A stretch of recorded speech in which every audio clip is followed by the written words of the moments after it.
Hello, everybody. Wave Squadron reporting in. I'm Aaron. I'm Melanie. I'm Jen. I'm Jake. I'm Eric. Eric's off in his own little corner because he didn't watch the movie. I'm sorry, Eric. Lame. So, in case you don't know, we are saving, like Eric and Calvin are saving it for the reaction whenever it comes out on digital and available for us here. But until then, brave I'm soul. I'm strong and handsome. you will May have the to force be with you. avoid sir. the spoilers, so we're not going to be looking at any chat stuff right now. Yeah. When we get into the spoiler review, we can discuss that kind of stuff. But for right now, we're going to talk spoiler free. So if you haven't seen the movie, we'll hopefully get some answers for you if you should check it out or not. And Twitch, you're in emote only mode until we get to spoiler zone. So spoiler free people can stay spoiler free in chat. YouTube is a lawless land where anything could happen, so be careful if you haven't seen the movie yet. Yeah. And this is my poll. Yeah. Oh It's no! just L after L today. Yeah, Eric's just taking losses. She was waiting. So why are you here, Eric? Well, I unfortunately, for some stupid reason, offered, hey, like, I could be like a person that asks some questions in a non-spoiler way and help people that are trying to decide if they want to go see this movie, go see it in the theater or not. And I thought a great way to do that is for me to ask some questions. I feel like I know how to ask some questions that aren't going to evoke too much spoilers, and I don't want any. If you guys accidentally let some through, I'll never forgive you. Oh, Okay. So the Fair. pressure is on. oh no. And I think a good way to start is how did it feel to be back in the theater surrounded by fans watching a new Star Wars movie? Aw. That's a religious experience for me. It was actually, I mean, it was pretty packed for the theater. It was like a full house. Full Yeah. house, good, It was- awesome. And it was kind of fun and cute. Like the couple next to us was an older couple, Mm-hmm. like older than us. Like our parents' age, probably. And they were in there and they were laughing at like things that happen with, you know, 'cause there's Grogu in the movie. You're gonna laugh sometimes when Grogu does something. You got to. And then whenever it was wrapping up too, I heard them being like, "Oh, that's good. We'll have to see it again Saturday." And then the lady was like, "I'm gonna watch it in 3D." Oh, man. He's like, "Well, if you're gonna go see it, I'm gonna go see it in 3D with you too." You know, like, and I was like, "Oh, dude, man, they liked it enough. They're gonna come back for more." And like people clapped and stuff. I was at about to the say there end. was an applause at the end. Yeah. That hasn't been. There was an There was an Yeah. applause at the end. Yeah. There was a Yeah. group in front of us that were like a family or with kids or whatever, and like they're like hee hee hee and laughing and man, stuff. So that's great. it was It's nice. a very interactive crowd. Yeah, and that was, it was. great. And That's it wasn't like people were obnoxious and talking, you know, like, oh, that sucks, or Yeah. any negativity. Everyone just seemed to be pretty positive and just enjoyed themselves. Yeah. I mean, like, what did I ask you about this yesterday when I bought the tickets? I was like, oh, I'm gonna buy them today, a day early. I should be able to get decent seats. And I went, ugh, Aaron, do you feel strongly about sitting us all four together, or no? Because we might have to look at a different time because there was no seating where it was four together other than the very front, and there was two sets of two in the back row, and that was it for anything before the walkway. Yeah. Everything else was put in front of that in the front. I like to hear that. I feel like once COVID hit, like movie theaters were dealt a terrible blow, and it's almost never recovered except for some stuff to push through. So we'll see when it comes to this movie. But as you guys know, I don't care about that. No, the guy that checked us out for our popcorn and stuff. Yeah. One, he was like, "You here for Blind Wave?" And I was like, "Yeah, we are." What was his name? We always Colton? get him. Something like that. Colt, I think it's Colt. It was with a C. I we want to get- say Colton. Colton? We've had him a couple times and he's asked us as well. Shout out to But Colt. he was like, "Yeah, we have we've been selling out of for the movie." Awesome. So, Oh, that's cool. nice. Love to hear it. And I love seeing like before the movie, Jake and I'd be like, they're wearing a Star Wars shirt. They're Yeah, coming. we're in the food court and it was like, eh? There was a Yeah. guy with an AT-AT. Oh my god, yes. He bought it there or something like that, Yeah. and they had it. And he's like, "Oh, I forget." He said however much it was. He's like, "Worth it." Yeah, the wife said 75, I think, right? Something like And he that. was like, worth it. Yeah. He was had, like, also a wearing a storage unit. Mandalorian like They were hoodie, decked out. Yeah. and she had a She backpack. had a Grogu like shirt on, a Shirt. Grogu Yeah. backpack. They They were- were Star Wars out. So it was cool to see like Awesome. people wearing Star Wars not Sure. outfits, but Star Wars Yeah. Memorabilia. Yeah. I feel like it's a different time, but it used to be a thing, like almost like a sense of pride of like, how long did you wait in line? You know, like not that you needed to because you Yeah. already had tickets, but there's like a certain culture of like, I got there early and waited in line. Is that still a thing anymore? Did you see that? I mean, when I got Or there, just more Devaba like was a- waiting outside in line. I'm the only one. She was just her. I wanted to use this opportunity, one, to shout out and give a rest in peace to the great Tom Kane, who passed away this week. Tom Kane is a voiceover artist who's responsible. He's the narrator of the Clone Wars. He's the Clone Wars Yoda. He's played Qui-Gon in various games. He's a huge member of the Star Wars family. A couple years ago, he suffered a stroke, robbing him of one of the greatest voices of all time. And he passed away this week. I wanted to use this time to say, did the movie, because all Star Wars movie have, almost all Star Wars movie have some type of opening crawl. And when I hear that opening crawl now, I hear it in Tom Kane's voice. Did it have anything like that? Or is it more like Rogue One or Solo that kind of does its own thing? You know, Rogue One had a long time ago in a galaxy far, far away, which I hear in Tom Kane's voice now. And Solo, I think, kind of had like these are the three syndicates. So they had like a little thing that gets you in there, or do we just go in? It's very Mandalorian. It is.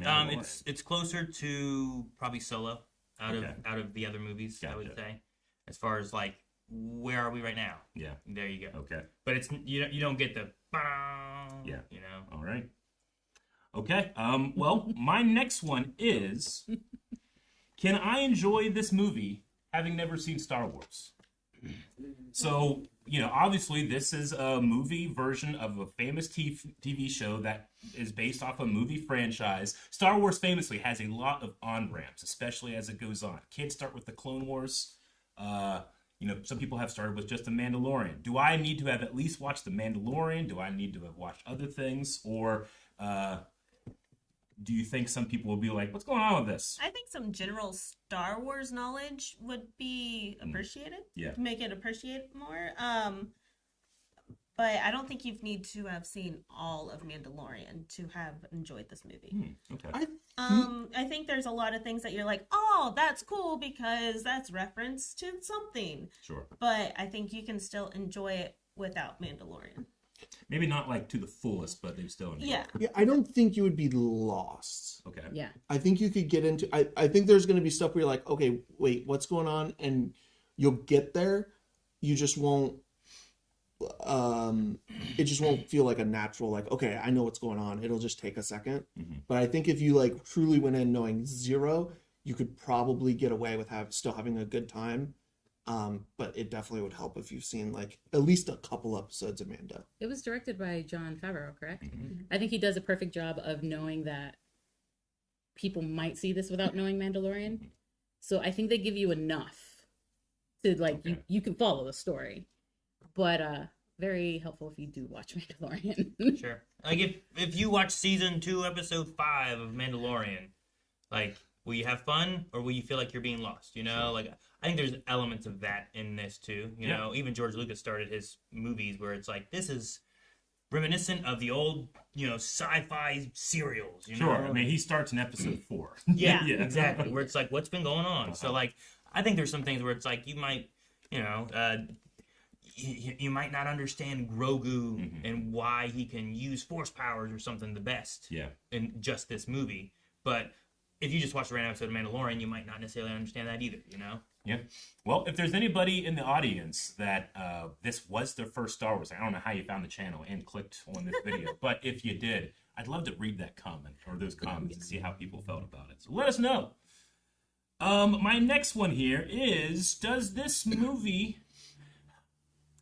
I left out the Clone Wars movie. That's another one that doesn't start out with the conventional opening crawl. It does start out with Tom Kane narration. That kind of replaces the crawl. Mm-hmm. But a lot of criticism for the Clone Wars movie is it's technically just 3 episodes of the show put together. Do you feel like this is justified? No. This isn't 3 episodes of The Mandalorian. This is a Star Wars movie. I think Jake and I disagree on this one. Ooh, I like that. I might agree with you. I mean, I think it could be. I think you could make it episodes of The Mandalorian. I don't know the exact cut points. Oh, there's some obvious. Right offhand. Yeah. Like the Clone Wars movie has like this feels like the natural, but I've watched a lot of Clone Wars with that, and I have more. I don't know, I think back on how many times I've seen that movie, where I've only seen this one once, but I think that there's elements where you could be like, this is, you know, 3 or 4 Mandalorian episodes maybe, you know, and you could have had it like that, but instead they wanted a theater experience, and they made it a theater experience. I don't know if it necessarily fully justifies it being a movie, but I don't know where I would cut it exactly. So there are some definite points where, like, kind of spoiler, they get in a ship. Oh, and you hear. Dang it, Melanie! What I is know. that? Oh my god! But you hear music, and it sounds like end credit music almost. And then you're like, oh, okay, that's probably where one episode would line up. Yeah. And then it happens, and it feels like it happens again. And I feel like, oh, okay, so there's a couple, but I don't feel like I was robbed. Okay. Like, I could feel where this arc may have kind of ended to make it an episode, but I do not feel like I had to have it as an episode. Yeah, it definitely doesn't feel to me as much as the Clone Wars movie does. Oh, yeah, that one's obvious where...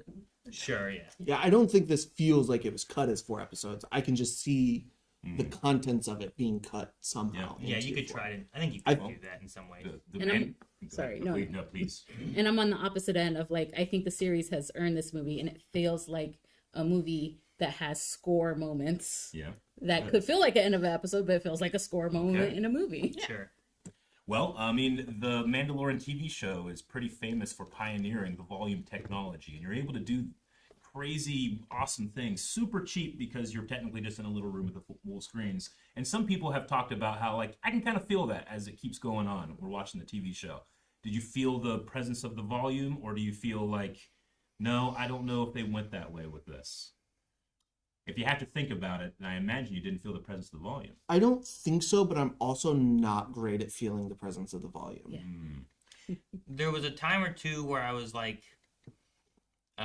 thinking about like if things were models or not, less so than I was about volume wise. Sure. Yeah. So like Or Star where I'm Wars like, ship. oh, this, that ship landing there, like that must be a model or a location or something, but is the ship also a model, or is it CGI'd in this shot? Because it might have looked a little different than what the rest of the background looked like. But not so much of like, oh, behind the Mandalorian looks kind of weird, and it seems like it's shot in a volume. I mean, sometimes there's things that are, like, I don't know. There's not, like, real long, wide, far shots for some stuff, especially getting into, like, certain areas. But I didn't feel it like, oh, they're trying to shoot around of like, they only have a little area for the volume. The volume tends to get like accused of like creating these little boxes, and you don't really go outside that box very much. But if you can get in a movie and you're in a real set and you're tactile, like sometimes you feel that. I feel like there's some incidents where it may feel like that, but otherwise the atmosphere that they create is amazing and beautiful. Awesome. I want to see it. Yep. Okay. Eric, it's really good. I hear. I'm not exactly sure of the rating of the movie, but for those you two that have kids, what would it be like around the age? Like you'd be like, hey, maybe too young, or is it just all ages? All It's ages. rated R. No, it's not. No. It's like Star Wars can get scary for PG-13. kids sometimes. It's PG-13. Ayla PG-13. could definitely handle it, but Ayla watches Mandalorian anyway. Could she handle the length though? Like, is it too long? I can't handle the length. I I think started to snooze, but no, I think absolutely. I think a 5-year-old would be fine. I think if it's scary as like, Return of the Jedi or Empire Strikes Back or something like that. Like they have those kind of moments where you're like, oh no, we're inside a worm or something, like one of those kind of things. But I don't think it's any scarier than those kind of moments. I think there were kids in front of us that were Yeah, there were like, kids there. 5 to 13, and they seemed to enjoy it. You could hear them chuckling and go, "Oh my goodness, that's just like geeking out." And I loved it so They much. lost it at one Grogu moment. Oh my god! Oh I think my we were God. all It's laughing. But, adorable. yeah. So no, I think it's good for most ages. I don't know. Okay. I don't know if none of my kids would I be like, no, you can't. Yeah. Go. Okay. Good. There's definitely been movies like that where I'm like, oh hey, I think you two could go and you two stay home. Now there's Like, definitely, for those of you, there is violence. As Star Wars is, there's gunfire and yeah, like swords and stuff. So there is violence. PG-13. especially with the Mandalorian. Mhm. It's about the same rating I would give like a Mandalorian Yeah. Well. episode. Yeah. Somehow George Lucas got PG-13 on Revenge of the Sith, and now it's a person burning alive on a lava beach. So. Duh. He's able to do That's some crazy things. Well, speaking of George Lucas, one of the criticisms of the Disney era that I've heard from him, and I actually quite agree with, is Star Wars should always be a vehicle for showing something that you've never seen before, like a sequence that you hit, like, whoa, that's crazy. Do you feel like this movie has anything like that, or is it more kind of just like, hey, it's the Star Wars that you know, we're having a new venture, you know what you're in for? Uh, I haven't seen all of Star Wars, so I can't say. Really. Okay. As someone like that, is there anything where you're like, oh man, that was really cool? I don't think I've ever seen that before. Maybe. yes One or no? part. One Yeah. part, yeah. I think there was like well, I guess it's been done in Star Wars before, like a stop motion type part segment that was very interesting. Sure, but famously the Jarek table that has the monsters in it, and I know I saw a monster in the trailer, so we'll see about that. I know what you're talking about because when we watched the trailer, like that's a guy from the Jarek. Mantellian Savra. I remember. Man, I want to see it. God damn. Okay. It's the one with like the long neck. Although, Yeah. gotcha. That's like if you remember on the board. Getting Do you think the movie? C-3PO. Do you think the movie left you wanting more? Do you feel like it was a satisfying, complete story? Oh. Or I guess maybe the better question is, do you want another movie, or do you want to move back to like the episodic television? I want another movie. Another movie. I don't care which way we go, but I don't want it. I don't think I'm ready for it to end. That's what I Okay. said in the car. I was like, Jake, I hope this universe doesn't end. He's like, it's Star Wars. It's never gonna... I was like, no, not Star. I mean, Mando and Grogu's little 50 universe. years. It's going to be 50 years next year. Sure, especially the growth of like Grogu. You know where Grogu's gonna go. Oh, we Like, have 400 years to go, guys. I want to see where that goes with things. So I'm not done with his story. So I'd like to see that. But the general ending, like I think there's characters. Is like one of the things where it's like I want to see these characters and where they go, but not necessarily like this story is still, you know, it's not like Empire Strikes Back. I'm like, but the story, what are you doing? To be You know, continued. It's more of like, oh, I wonder what these characters do next. Jon Favreau has talked before about he loves doing The Mandalorian because it literally feels like he's getting his action figures and vehicles out and he's playing and people get to watch him What play. it feels like. Yeah.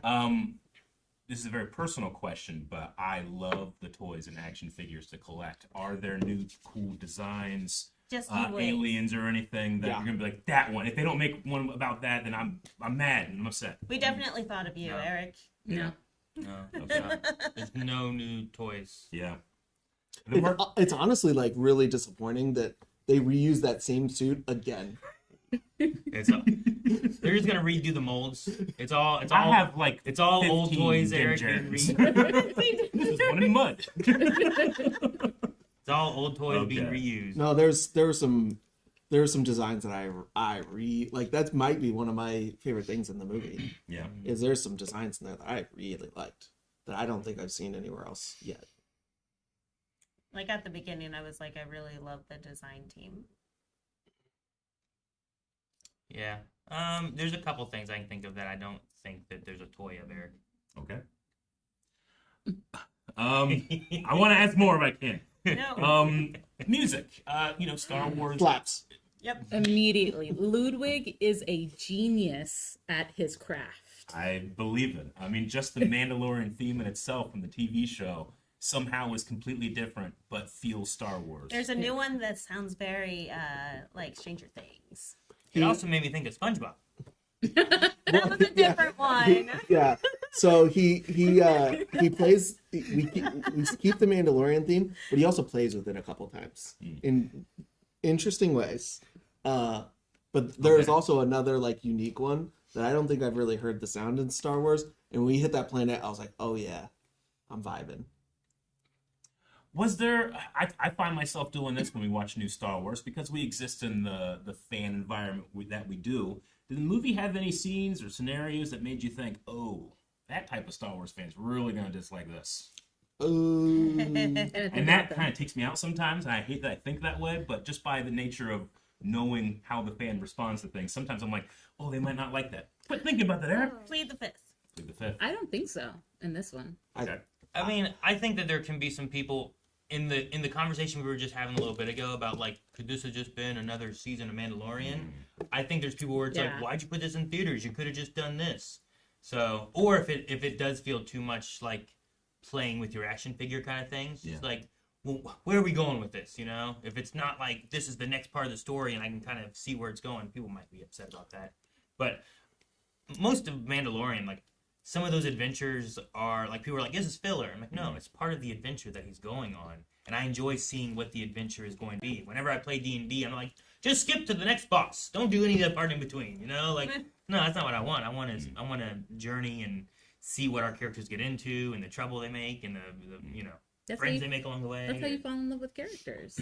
Also, if you're calling Mandalorian and like the TV show like episodes filler, you don't understand what you're watching because it's based on a serialized Western, which the entire point of serialized Westerns back in the day was you had a self-contained episode. It happened over and over again. Yeah. Like they were technically all filler. Like that's all it was. There was no like reoccurring plot line. So like I think that's a bad argument. Yeah. No, I get you, and I agree. And it just I know people are like, oh, the Spider's Ice Cavern episodes. Like, there's no point in that. Why do we even do that? It's like, well, I mean, there is, and there's characters introduced and interactions that occur. Like, there's things that happen. That doesn't mean like that story is void and we shouldn't have had it. There's more things that come later. People love to nitpick, especially when it comes to Star Wars. So you'll have tons of people that are 50% that are so happy and so grateful, and 50% that are going to say this is the worst thing that they've ever seen. I think there's one nitpicky thing that I can definitely see people do, and it's pretty nitpicky in that it feels like more and more people are upset if like characters don't make the perfect choice in a scenario. Yeah. When you've seen them make good choices before. So that like that character never can like make a mistake when they're doing things, and I think they'll be upset if there's like, even if it's not a mistake of like, oh, that wouldn't have happened to this character, like, no, Vader wouldn't have done that. He's too strong, and it's like Vader's also fallible. Sure, yeah. You know, like these are not like perfect beings that make the perfect choice all the time, and I think that might be some like people inconsistency, but it's not really. Being a Star Wars fan can be not necessarily difficult, but I know a lot of people, they take their weapons into the cave of evil with them, and then they find conflict. They're upset and they want to go see it. Would you say that those people that might be a little bit more like apprehensive about going and watching in a theater, does it benefit watching it with a group of people enjoying it, or would they rather just, you think it might be good for them to like, well, maybe, watch it on your own, or don't watch it if like you haven't been enjoying Star Wars? Or do you think this brings the magic back of like that, Star Wars is my church now, and I need other people around me so I can feel the Holy Spirit, Like, do you feel like it's essential for people, like, if you're at all trepidatious, some of us have reasons why we might not go to a theater, and some people are like, this might not be worth it. I think if you enjoyed Mandalorian at all, you will love this. Love. But if you don't like the humor or family friendliness of Mandalorian, then you may not love this. Yeah, if you fell out, I know some people that like they were really into Star Wars, and then through Mandalorian and different things, they were like, I don't know if it's really for me anymore. And I'm like, that's fine. You don't have to be huge on like you enjoy the Star Wars that you enjoyed. That's not going to go anywhere. You don't have to love all the Star Wars that's coming out now. That might not be for you. So if you along the way of watching Mandalorian, you're like, I don't like it, then just maybe watch it with friends or something like that too, of like, having that energy. And I'm gonna be biased on that because I do that all the time, watching stuff, and like sometimes it's things I really like. I'm like, I'm gonna show this to my family and make them watch it, and I hope they enjoy it too, but it's I think that always just helps make it more fun. There's terrible things I've watched that I've enjoyed watching because I've watched it with friends and we had fun doing it. So I think that same idea could help you there too. But so you enjoyed The Room. So what I said. I think it's always better to see stuff with people that enjoy something. I can't think of a reason why not to. It's like if the theater was just like not laughing, didn't laugh, like man, isn't it? I think there's something magical when you go to a movie theater and the theater is reactive. I don't know if that's American of me, because I've heard other countries are not as reactive sometimes in a movie theater. But like my favorite moments is seeing the scary movie we saw, Weapons, and how the theater was so reactive to that. Seeing Get Out in Atlanta, one of my best experiences. Seeing this with Star Wars fans, where you hear them gasp and laugh and maybe a little, it's so good. I just eat that up. Good. I mean, one of my fondest memories is going to see Attack of the Clones with my brother and the entire theater cheered when Yoda came out to fight Duke. You know? Yeah. I'll never forget that. That happened, and then whenever he went, and then both the guards hit the wall. It Yeah. Oh, the Praetorian guards. Yeah, Right. like that part was great too. But no, my thing is usually like if something pops up or whatever, and I recognize it, but I doubt most people in the theater recognize it, and I'm like, oh, and then am I bothering people? So sorry. I wanted to say, we're like whispering. I wanted to say to the guy next to me like, sorry, I reacted. I'm a reactor. So if I'm too loud, just let me know. But My job is to do this. Oh, that's good. And I'm used to being like unfiltered. There's people next to us on both sides that had reactive moments where I was like, I like hearing that. Now, speaking of reactive moments, would I advise Jancy in seeing this? Just stay close. Oh. I think I understand. I will ask no further clarifying question. My last question is, do you think you're going to go see it in theaters again? I think that happens less and less these days, but like, I had to go watch Revenge of the Sith 4 times. I had to watch Rogue One at least 3 times because of the hallway scene, you know? We will, because the kids. take the kids. I thought about like after we were done, like, I think the kids would like this. It might be fun to take the kids to go see it. Yeah. Now I don't think that they finished all of Mandalorian, but also I don't know. Because we went to Boba Fett. I don't think we We finished. did do Book of Boba, but I don't know if we did the last season. Yeah. Yeah, but they probably will be fine. Oh yeah, I they'll think be so fine. too. I don't think they'll. I don't think I'll see it in theaters again, but that's mostly just because like her and I are the ones who are kind of like on top of the movie reviews of the channel. So like I think we have a movie next weekend to go to. I already want to see a different movie tomorrow, Saturday.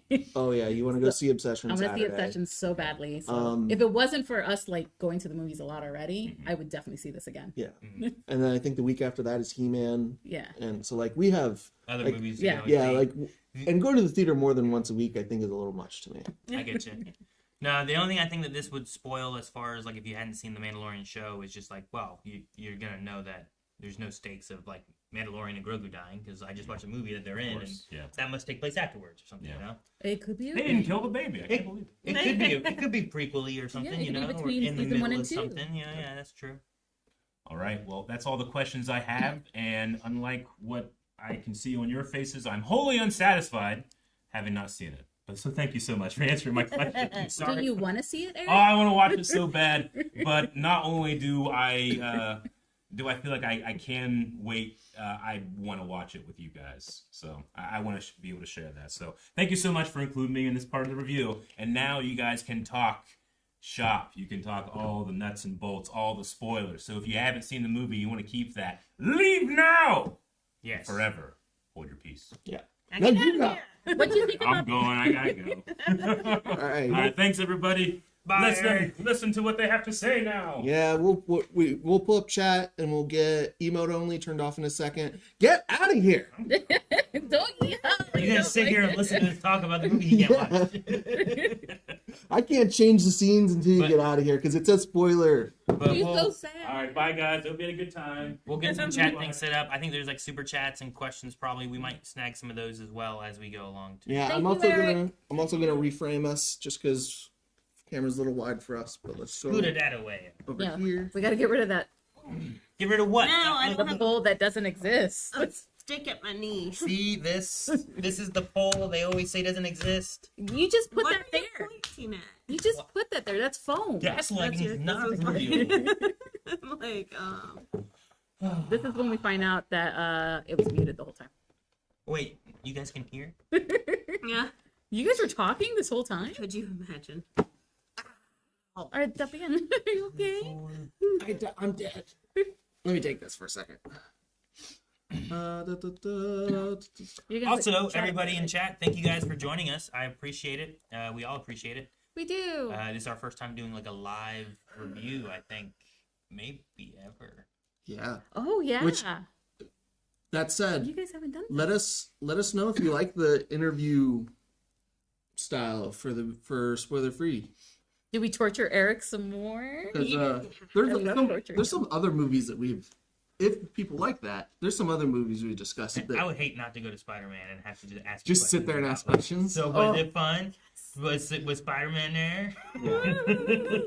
All right, well, now we can catch up on chat. Hello, everybody. Chats are up, and we can start spoiler review. Jake, All right. I agree. Is that He's gone. that guy gone? Is that guy Is gone? that gone? Can we talk about stuff now too? Yeah, Tanner's question. Yeah, thank God we muted that. We had that down. Yeah, there's Some spoilers some in there. fun stuff in this. So we are gonna talk some spoilers and get into what we liked or didn't like about the movie as well. So I'm saying Grogu dies. Oh, Who put Eric on a box? He earned the box.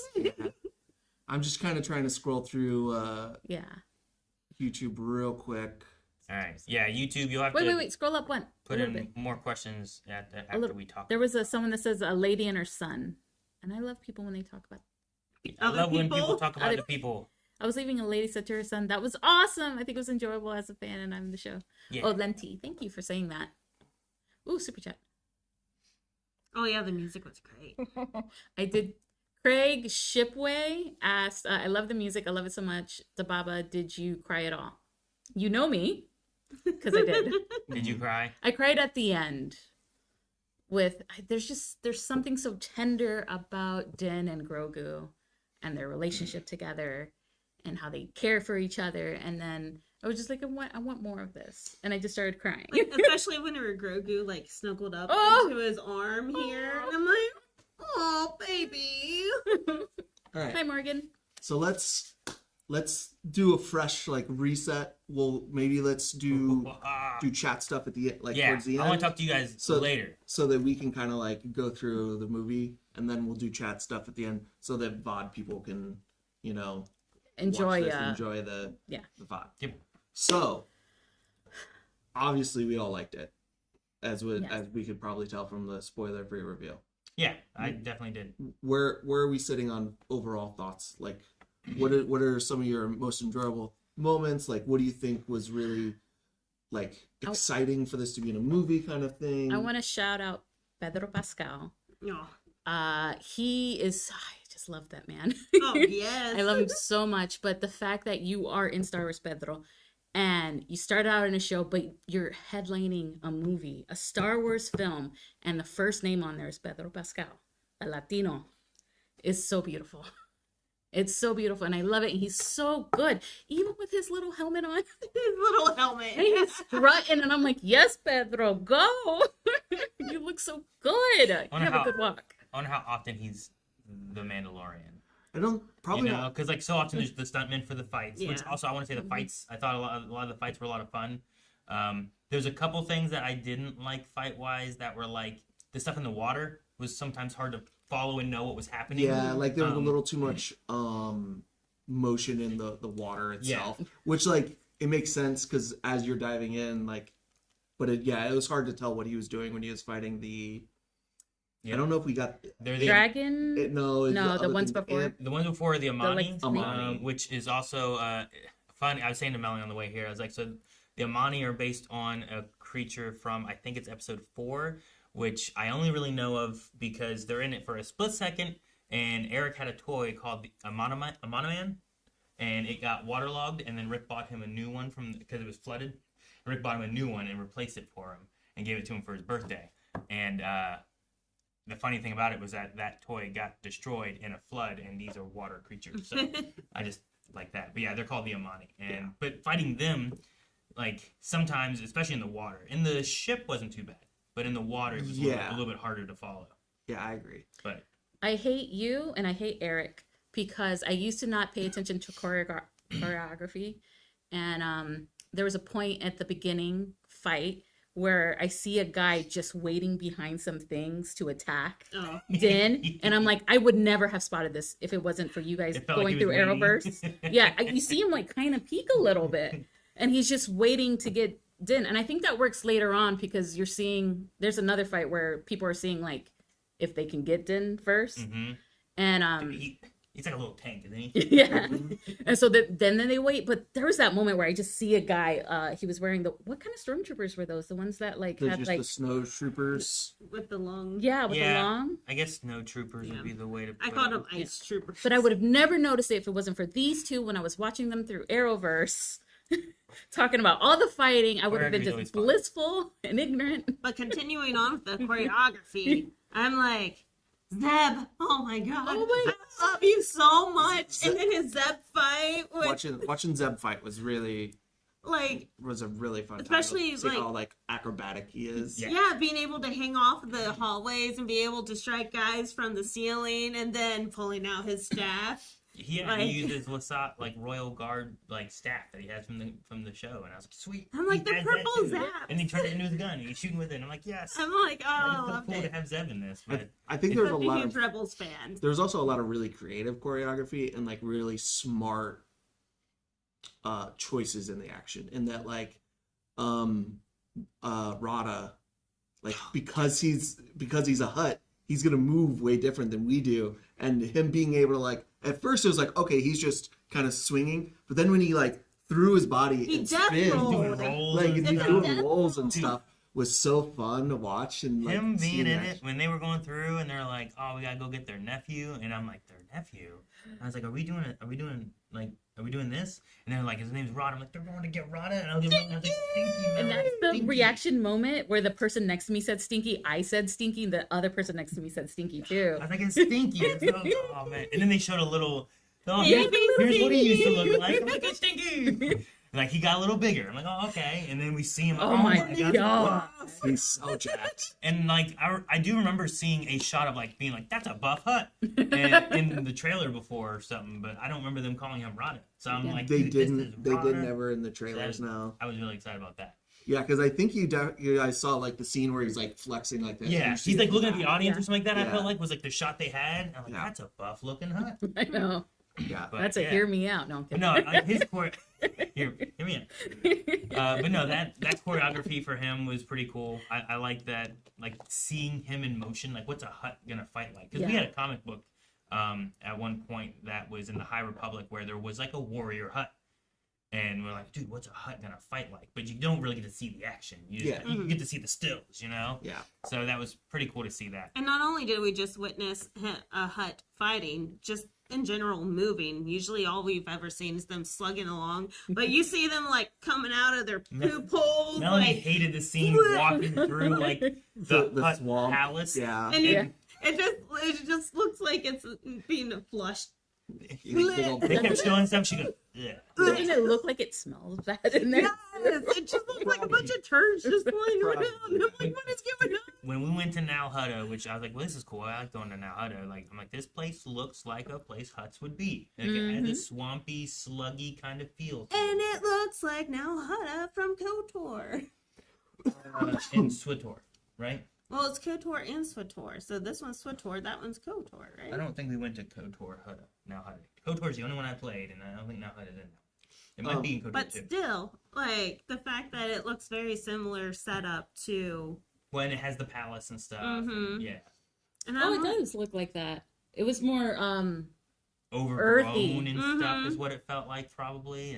I don't know what Nal Hutta is like, but like that one ship that crashed there, I'm like, man, there's a lot of vines growing over this. And was that like 2 days ago? I You know. Not Like, that long I ago. don't feel like it would have been here that long. No. I mean, he slept a little bit. Yeah. It Yeah. like it overgrew fast. One of the other things since we're on now Hutta, I loved all the droid designs. Those were the designs I was talking about when Eric was here. It was like there's so many Oh, different yes. variations, and like they look like some of them have been like pieced and cobbled together. Sure, yeah. Like some of the super battle droids that were there that look real cool, and I've always really liked super battle droids like silhouette. Some of the droids had the big like disc. Yeah. Were really cool looking. I just liked all the droid looks, even though they were all like backgrounds and not really in focus. Sure. See, I was thinking of, I don't know if all the aliens in the Dejarik game that we had in the arena were ever made as toys. I don't know Oh, if all those of that them we were. were talking. So, like, when he was talking about the one that he recognized, like the one with the long neck that's very lizardy, Yeah. like that was one that he saw. I was like, that's from Dejarik, but he doesn't know that they play a Dejarik like battle arena, and there's like also like I don't know 8 or 10 aliens that they found. Like I don't know. they if didn't they're- make it from Bad Batch?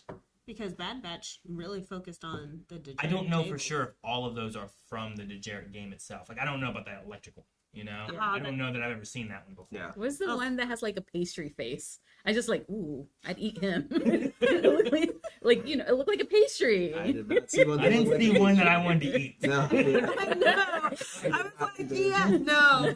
Which one is the very white? Yeah, the white looking one. And maybe he doesn't look tasty, but it just reminded me of those pastries I that don't had like think the. I want to lick it. No, he did look kind of gross, but. But like, I don't know, there's some really cool creatures in there too that I'm like, oh man, if they made all these as toys, I think Eric would be like, I want that one. I want Do you that think the one. little electric dog is that new?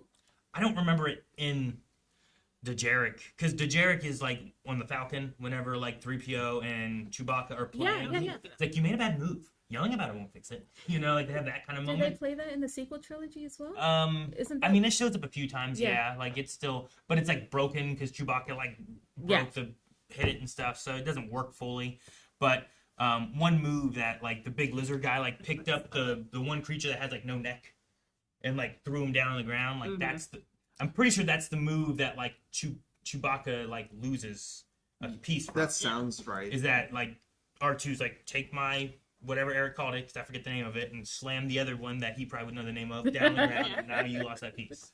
I think that there'd be really cool figures or toys of the really big droids, the two unique ones. I think those could, like, you could have some complicated, like, Yeah, those complex two big ones toys, were pretty because cool. they had like the small little arms that like rotated around or grabbed stuff. Yeah, those here's are where I really keep my cool. grenades. Yeah. Which Oh, did you see? Sorry. There was a voice that credits at the beginning, and it was like Martin Scorsese. Yeah, well, I saw him like, Scorsese. Me and Jake looked at each other like, what? And then his character came up, and we both looked at it. That's Martin Scorsese. I couldn't point him out where he was, but I was like, Scorsese. he was the forearm vendor. Yeah. Oh, gotcha. Duran. John Favreau is one of them in Solo, and I forget what the name of him is, but I think it's a Durant. Anyway, sorry, it doesn't matter. Before we go too far, No, I let- there was no, I- another super chat I wanted to point out. Is recreational for $9.99. Hi guys, I work in production at Industrial Light and Magic at Lucasfilm HQ in San Francisco. And Mandalorian and Grogu was my first project when I got hired back in September. Hope you enjoyed it. What a first project. I know, right? What a first project. That's amazing. Yeah, congratulations. You on did it. good work. No, I did. I really enjoyed it. I had a lot of fun, and I heard that like this whole movie was done in like California, so that like That's great. Him being like, I was in San Francisco working on it, like, that makes sense. Wait, 'cause, so like, you can answer whenever Grogu is opening up the little package to give it to Din. Like, that's the thing you thought was like, was that in stop motion or was something? that stop motion? Because it just looked like it was Yeah. like you saw the intricate hands moving the. I think it was just like puppeteering kind of thing. It's is what I beautiful think it was. But it puppeteering. was like nice and slow in the way it went. So you were like, I was like, it kind of looked a little weird. It could have been stop motion. When but- you said stop motion, I thought you were talking about the big like protector droids, because the way they moved was a little more some of them look kind of cool. stop motion-y, but that also would make sense that they're like cobbled together giant droids that kind of like move a little funky. No, there was a couple of shots with Grogu in general that I'm like, ooh, maybe that's stop motion. Because, like, especially dealing with puppets, you cannot get quite as intricate. Yeah. Especially with dealing, small close-up shots, like moving the hands. So, Yeah, there's definitely and a the few string, and different pulling that string and tricks whatnot. that they do with Grogu in general, kind of like moving, existing, and fighting, and whatever else. I also do think that there was a couple times where fully CG characters, when they got close-ups with Grogu, that they used puppets, like the alien in the swamp that hands him the medicine. Yeah. Mhm. I feel like when it was a close-up of his hand, I think that was real. That was handing it to could've been, Grogu, yeah. so that the puppet had actually something to interact with. Which I need to check Discord. I don't know who voiced that alien, but Oh, yeah, we couldn't figure out. I that want to one feel alien. like for some reason. But I, Recreational answered. Yeah. Is a puppet. Puppeteering and CG for 80% of its puppet. That's kind of what I figured. I think the only times I felt like Grogu was not a puppet was just like the extreme movement, like when he's doing his jumps or moving a little too fast for it to possibly be a puppet. Yeah. No, it's really cool just watching everything that they do to bring Grogu to life. Mhm. Like, he has become such a beloved character that all generations have just grown to appreciate this little puppet and how cute and adorable it is. Depending on how it goes, like eventually people are gonna be like, "Hey, look, there's an old Grogu," as opposed to like, "Look, a baby Yoda." Baby Yoda, yeah. You know? Oh, Like- you've just made somebody angry watching Right? I'm just saying, at some point, that's gonna be like Ayla's gonna connect more to Grogu than Yoda, so he's gonna be like, "Oh, look, there's an old Grogu." I can see it happening. So They've been doing a lot of interviews with Grogu and Pedro, and I just think the puppet work is so amazing. And I just love that Star Wars, because they've always done this, where they have like real things to react to. Like, just the puppetry is so beautiful. Yeah, I mean, there's stories I believe of like Luke, like Mark Hamill on Empire Strikes Back, like it's in between filming and stuff like that too, and he's sitting there and he's like talking to Yoda, and Frank Oz like, "I'm down here," you know, but he's talking to Yoda, I suppose, and it's like it's neat, and people can like. It's like talking like a Muppet or something. That's what people were comparing it to. Like, it feels like this is something that's here, and it's a creature that I get to talk to. You know, like it's an actual entity, not I don't know. It doesn't feel like it's a puppet. A lot of people were praising that. Like, it's so good that what you were just saying, they're not treating it as a puppet; they're treating it as a real thing. Yeah. And I don't know if person is the word I want to use. But you know what I mean? Like it's an actual. It's a Grogu. It's real. It's Grogu. It's Grogu. Oh man, I had a thought and it just left me. Man. Okay. If we want to, I want to talk about the other thing that I was like really excited that was in the movie. Yeah. I remembered my thought, and that Nah, I won't talk about it. is I love these practical puppets so much, and we've talked about it a lot this week, in that even though they don't really look realistic, because they're practical puppets, I just accept it, and they just become part of the thing. Kind of like how we've talked about, like when we watched Roger Rabbit, where like that just exists. I just believe that. And because they're puppets and not CGI, I feel like even though they're a little jankier, the artistry lets me like just say shut up brain and just let them exist. And I think like just accepting puppetry again in movies probably, and when you can, I would love to see it at this scale more. Yeah. No, It's I so love magical. the practical aspect, you know. I love when you can have the Hutts be puppets, you know, Jabba the Hutt being a puppet versus like some Hutts that we get are just all CGI now, and it's like it's not quite the same. And I get why you do it. Like I don't know if you could do Rada like without CGI in there as well, you know. Yeah. But even back whenever they did CGI Jabba for episode 4's like re-edits and special editions and stuff, like it just felt different. But there's something magical about like you can tell that the actors can like touch this and it's actually there and there's something real there. So I think that's why like shoot, what are they? I want to say Antellans. Is that what they're called? All the little dudes that like Grogu's running around with. I almost asked Eric, and I was like, "No, that's a spoiler, Jen. I was looking to be like, if you enjoy Gremlins, then you will enjoy this movie. Like, but yeah. But Anzellans. Anzellans. That's right. Yeah. Sorry. The movie was great, but now it's no longer great because you know why? There's no Alina. Yeah, I wouldn't make sure. There's no Alina in the thing, and the Alina are my favorite species in Star Wars. But the Anzellans, like they're all like there's like real like when they're all hugging each other and stuff too. Like I'm like, oh man, that's really cool. I like it. Even though like sometimes they look a little goofy. Yeah. I kind of like the little goofy that they have. You know. Their little ship cracked me up, dude. I love that so much. Dude, that first shot going into it, it's like there's the ship, and it's so big. It feels big. Right? And then Grogu's like taking up all of it. And then they played it again, and I was like, I know it's coming, and I know that it's going to be funny, and I'm prepared for it, and it still is so funny when he walks up and he's like, I'm not fitting in that kid. I know you see. Yeah, Grogu's like, come on, you know, he's like, what are you doing? Let's get in here. Well, and then they make another joke with it whenever he makes the little hut, and he's like, well, why doesn't he fit in the things that I fit in? And like, bam! Thanks for that. He did it once, and then he stopped, and it felt like he was like, oh man, I didn't do it right, you know? He's like, I'm gonna fit him. Get in And he's there. like, just take some bushes. Well, and then we also got the Anzellans. They're like, yeah, we're going to get involved in this dogfight. And they shoot a rat. Yeah.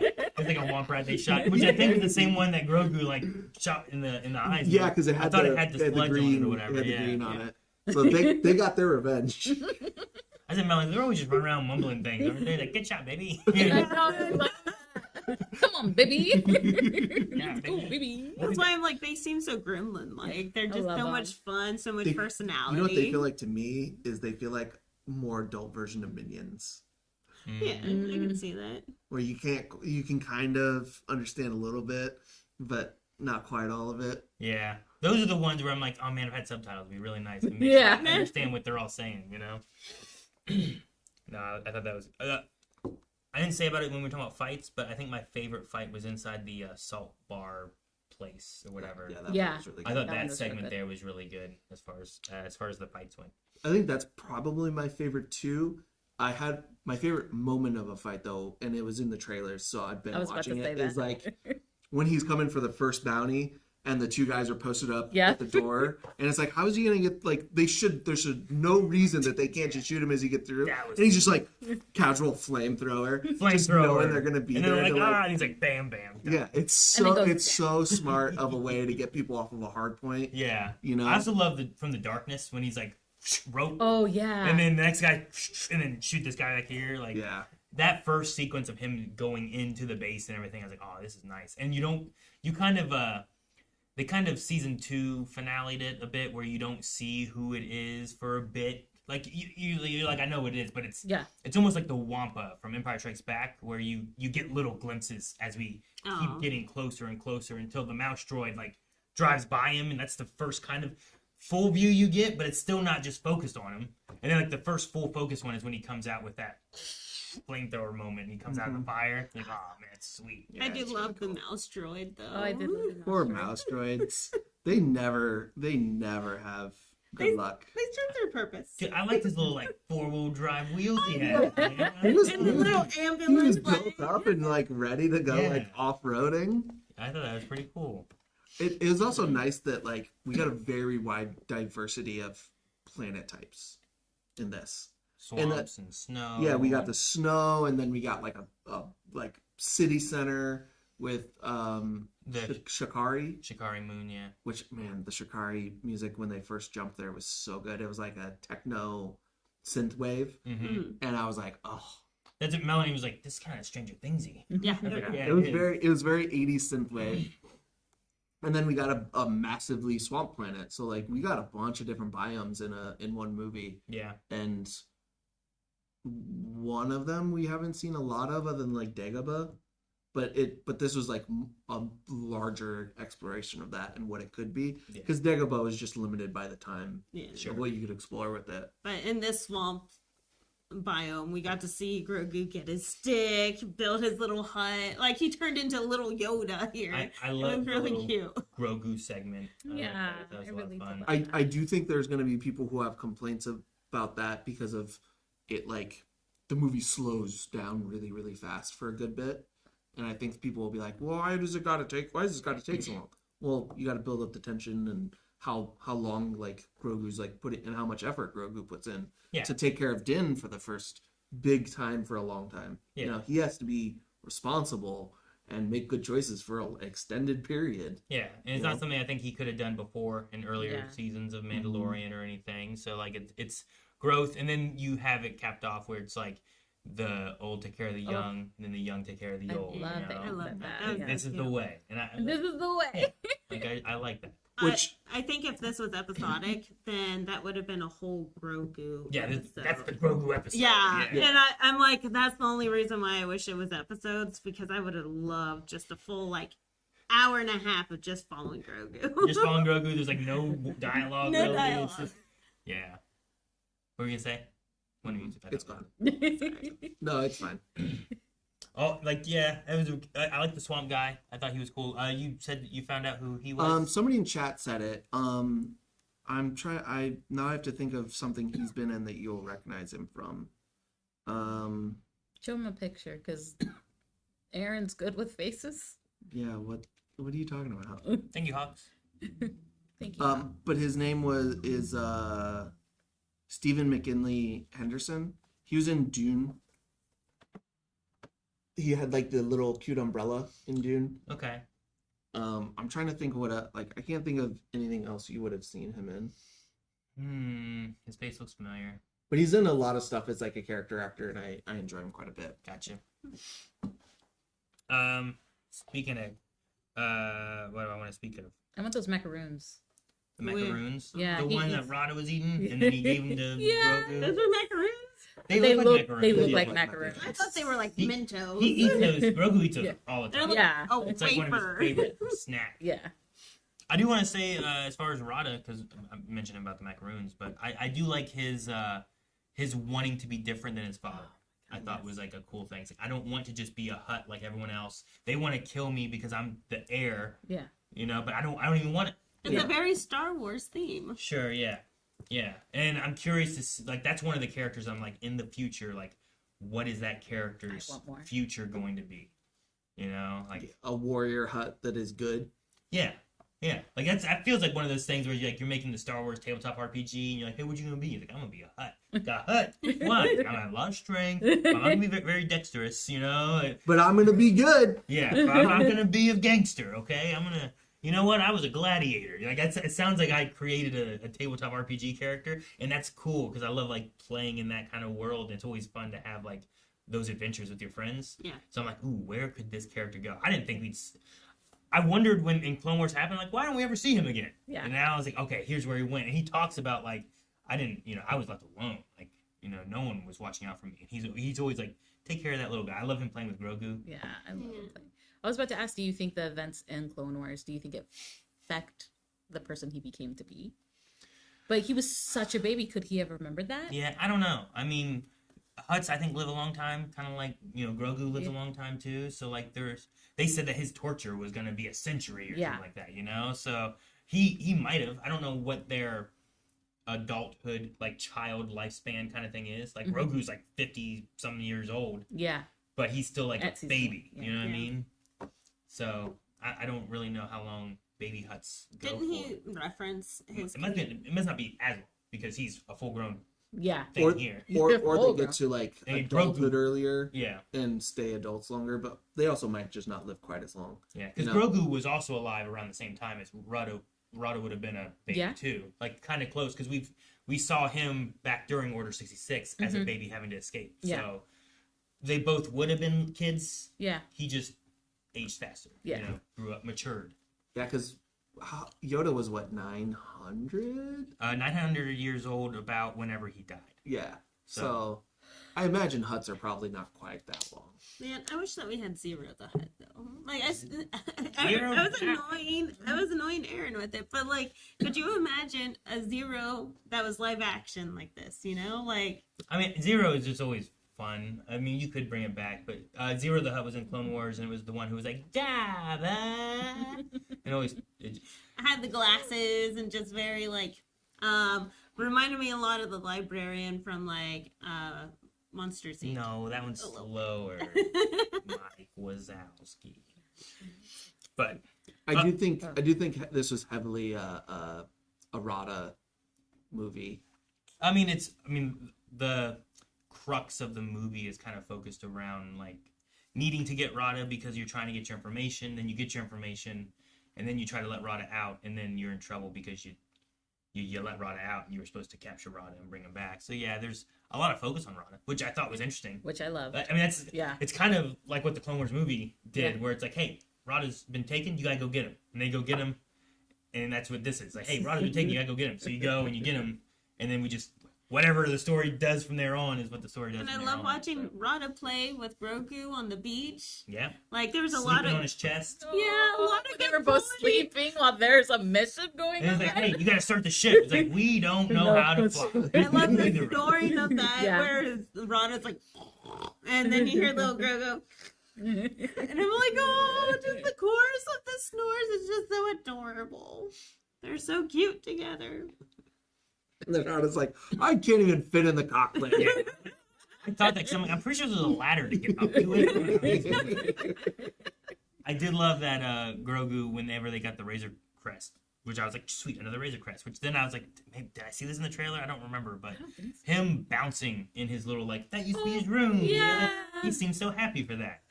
So I was happy for that part. And then I was also really happy that we got the other bounty hunter, The one. Embo. Imbo. Oh man, I Dude. love Imbo so much. Embo is cool. Like, it's cool to have him just being in live action. Like, they did that in Book of Boba where they brought Cat Bane into it too. Yeah. But Imbo is just kind of like a real cool bounty hunter. Doesn't really talk a whole lot, but he is effective. Yes. And he's, I believe he's another one of the characters where it's like he doesn't talk a lot, but he's voiced by Dave Filoni. But I think he said one thing in this movie. yeah, And that was it. And I think he said one thing, and then a second thing, which was just calling his dog back. Yeah. He might have talked a little bit where we couldn't, like, it was just incomprehensible in the background. Yeah, he talked to like the swamp dude. Yeah, where when we he was couldn't in the hear swamp what's going dude, but we couldn't hear him because it was focused on Two things to say about him. First was I'm slowly going through my animated journey of Star Wars. So after the movie, I was like, Aaron, do I know this guy? He's like, yes, you do. I'm like, the wording of it was better though, because you were like, we don't know that bounty hunter guy, right? And I was like, the one that, like, yeah, like, yeah, we know him. Because we know that bounty hunter guy, right? Yeah, we do. And it was funny of like the change in it. in my journey right now, I'm on season 2 of Rebels. So it's a lot of information. So sometimes I don't remember characters. Oh, yeah. No, there's tons of There's characters tons of and people, stuff. but I'm like, he has a silhouette that's just familiar. It's that hat, Yeah. you know? Well, Kind of well, being off of the hat, but Yeah. like, It's also like the really wide pointed shoulders with the really skinny arms and the hat too. and he did his move, which is when my favorite move that he does is when he jumps in the air and he's spinning like in a barrel roll, and the hat is just blocking the bullets. Yeah. It's one of my favorite, and he did that in this, like, good. It was really And then he cool. hit him with the hat, and then did the little put it back on. Yep. I was like, oh, cool. Their fight was pretty good too. Their fight I did was- like that. Their I fight love was that. pretty good. My second thing is when he was talking to the swamp alien, he gave information that I don't think he needed to give. So do you think he was helping Mandalorian? Because why would you tell him that he got bit by the dragon snake? Is that what that is? I think that's what they called it. I'm not Yeah. too familiar with that one. That also might be a toy that Eric would want. Yeah, it might have existed somewhere before, but I'm not 100% sure. It's ugly. But Yeah. but why would you give that information? I don't know. It just felt like is he helping? But then he tried to kill him later in the movie, so Yeah, it's I like don't- maybe not. I don't think that would be helping. I don't think it's like giving him information that he. Or are you saying, oh, he got bit by this? Have you seen someone who's slowly dying from this? Yeah. Like, never mind. Yeah. I just convinced myself otherwise. Should, yeah. I mean, both those could be things. I don't know. I'm not sure. I love recreational's comment. I'm sorry. Oh yeah, she noticed it earlier. Yeah. Read it out loud. A note we kept getting back when we were working on Rada was that he was too sexy, so we had to tone it down on the sweat and such. When you say tone it down, did you just do 1%? Because hear me out. Okay. Dude, you were starting that before they I started. know. Like, dude, Rada the Hutt is definitely a hear me out kind of character. I know he's a hero. Oh, oh boy, I gotta get a shirt with him on. My new spirit creature. Yeah. If I a wasn't in love rolling with Kit day. Fisto, it would be. I thought it was Yeah. Wedge. Yeah, No. but No, Wedge was a whole other Kit thing. Fisto has that slutty smile. Like Yeah, she's already. Yeah, she's spoken for Kit Fisto. Yeah. Hi. He's my future baby daddy. um, it's just one of the things I like about this is that it feels a little earlier Mandalorian, and that it's gone away. It feels like this was just a Western again. Sure. Mm-mm. You know, because some of the later Mandalorian, and I like it because the show has evolved. Because like eventually you can't just do serial drama every week. Yeah. Is that it? You know, built on into a longer over. But this feels like just another serialized Western episode where the lone gunslinger rolls in, you know, and has a job, and the job goes wrong, and he has to figure it out. And I think it also, in a way, felt like a James Bond movie, where like you have your cold open in the beginning with like him coming in to get the one guy, and they blow up all the AT-ATs on the way, and Oh my then God, that's and then me it's too. like title, you know, Yeah. and like okay, now we're in. But that leads him to like what the main quest is going to be, which is go find this guy, which takes you to Rada, and then you're on now you're on a journey. But I can see both of those because, I mean, what James Bond can also be kind of a Western in a way where it's like here's the cowboy coming in to do whatever the quest is and stuff. So yeah, but it did feel like it felt like watching Mandalorian, which was that's why I liked it. It felt like binge watching Mandalorian because you definitely felt the arcs. Like I definitely felt like here's this mission, we completed that mission. Here's this next mission.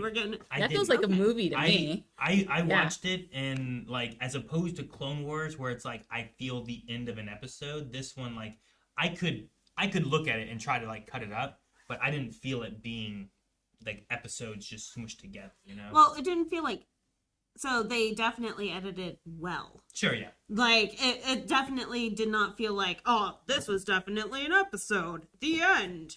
No, it just felt like, okay, so I completed this quest. Now I'm on to my next quest. And that's why I'm like, it felt like a binge watch of all of Mandalorian at once, which I'm not complaining about. I'm saying I liked it that way. Yeah. It's just what you felt when you saw it.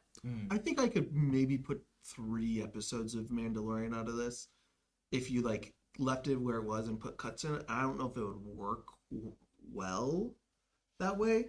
So like I don't think I felt like it was 3 episodes just smushed together. I just can see where you could make it into a mini 4-episode arc of Mandalorian, you know, and like there's nothing about it that says this has to be a movie. Sure, is the only reason I say that. Is like there's nothing about it that's like, oh my god, no, there's no way you could do this on TV. It has to be a movie. So it could work as a TV show, but I don't think I ever felt like, oh, that was the end of that episode. Yeah. No, I get you. Because it was a lot. Yeah, there's a lot going on throughout. The whole thing. Do you guys want to start? Just do some chat stuff. Wait, Or do you have anyone have any other major things that they didn't get to talk about? what was the bounty hunter's name again? Embo. Yeah. Embo. I want to just go back to that fight because we just touched on it because I was trying to make another point. But I really did love that fight. Oh God, he hasn't seen them. I was about to compare it to another fight. Never mind. But I do really love that fight. Okay. And will I see him more? I mean, I was worried that him falling in the water was going, oh no, they're going to toss him there and this is how we lose him, man. We just got him in live action. Yeah, kind of what they did. But then he landed on the side and like, as opposed to the Hutts, he could fit through that pipe if he needed to, you know? True. Like he'll just have to take off his hat maybe. Yeah. I don't know. But those Hutts weren't. I love when that snake thing like went back under the water and you could just see the big bulb. giant bumps where the I wonder- Hutts were. I wonder if that thing is natural to Nalhutta? Nalhutta and is like one of the only.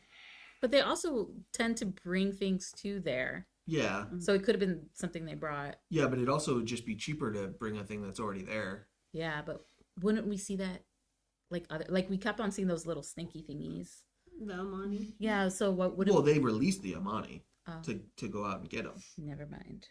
and also like a thing that big probably don't have a lot of them. It probably has a very large territorial area. So if you take the one out of the territorial area that's in the where the palace is, that's probably the only one for maybe a couple 100 miles. It was ugly. I hated him. I'm like, how did he fit in here? I never want to see him again. Also, how does a thing that big need venom? Poison. I always get it mixed up. Poisonous or venomous. Venomous, because poison is what you eat. You don't really get to see it, but R2-D2 was nearly eaten by a dragon snake on Dagobah whenever Luke crashes. If you remember when he crashes on Dagobah the first time, and then R2 falls in the swamp, R2, and then his little periscope pops up, and he just kind of moves, and you see something kind of... Mm-hmm. That's supposed to be a dragon snake, but you don't really get to see what it is. Good. Oh, okay. And then I never want to see it again.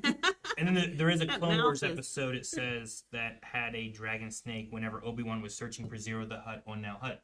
So they ran across a dragon snake then, too. Oh, okay. So it might be just a swamp planet like creature. Yeah, Like an anaconda.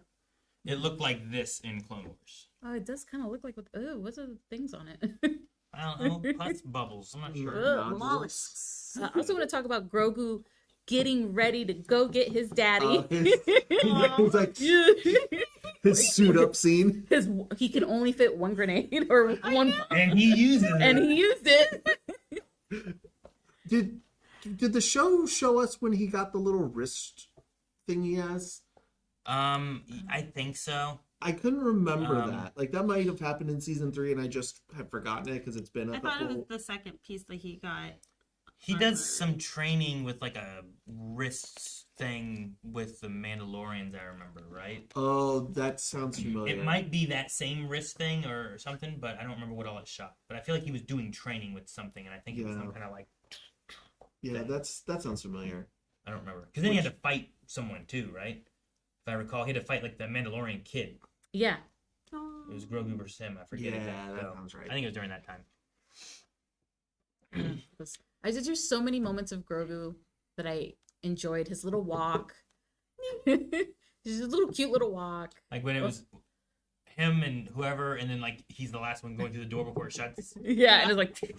And it's just funny because of the way he walks. Yeah. Din, Zeb, and... Yeah, I think it was Zeb and... Yeah, I think it was Zeb and Din going through. 2 huge creatures, and then... And I love that I know who Zeb is before we watch this. Yeah, because you started Rebels now, Yeah, right? I'm on season 2 of Rebels right now. Love Rebels. Yeah, it's some of my favorite characters of Star Wars is like the Ghost Crew. Oh, I love. Which I think... He's my favorite character in Rebels right now. Ghost? No, Zeb. Oh, Zeb. I'm like, what? I think I saw Hera at the very beginning, like within the first 5 minutes. You see green Twi'lek with headgear walk past in the background. And I'm like, is that her? I don't see Chopper. I was looking for her, and I just didn't think that was her, but I hope it was. Now I hope it was. She's been around. Yeah. She's more involved with the Ahsoka show, where Yeah. Zeb's been more kind of prevalent in Mandalorian stuff. So I'm hoping that whatever they do, like they do the Ahsoka kind of thing, and then like we kind of combine Yeah, I some hope stuff so. into it of what Mandalorian's been doing, what Ahsoka's doing, and like just maybe bring some Rebels characters into that. So moving forward, would you want a second movie, or would you like another season?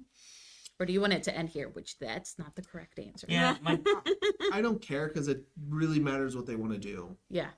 like I love having this universe where characters can kind of show up in other things too. So like if Mandalorian showed up in Ahsoka, I wouldn't be upset, you know? Yeah. Like I liked when Mandalorian showed up in the Book of Boba. Yeah. A lot of people consider that as just being like another season of Mandalorian, but like it's more focused on Boba Fett and what he has to do. Yeah. But there is some Mandalorian stuff that's important to it. I would just like to see some of those characters show up. So like, if we say we go to Ahsoka and Mando or Rada or whatever, like they show up in it, I'd be like, oh cool, now I get to see their story continue over I would be here. happy. But I don't necessarily need like Mando and Grogu 2 or season 4 or anything. I think the season wise, I don't know, if they did it again, I'd want them to call it maybe something else. Yeah.